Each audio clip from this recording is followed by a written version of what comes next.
তুমি এটা কি বানিয়েছো? সৌরজগৎ। এই সৌরজগতে কয়টা গ্রহ থাকে? আটটি গ্রহ। এইটা কি বানিয়েছো? এটা হলো পৃথিবীর স্তর।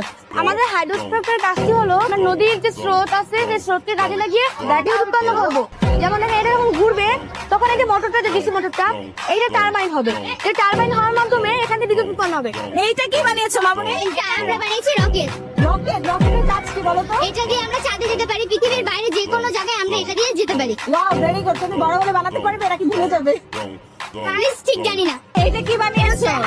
আমি এটা হাইড্রোলিক ব্রিজের কাজ কি? এটা যখন কোনো জাহাজ আসবে তখন এটা এভাবে খুলে এটা খুলে এখন তো ধরো জাহাজ আসছে, খুলে দেখাতে পারবে? একটু দেখাও তো। ও ওয়াও, ভাই কি সুন্দর হয়েছে। এটা কি চাইলে বাংলাদেশে সম্ভব? অবশ্যই পারবে তোমরা করতে? ইনশাআল্লাহ।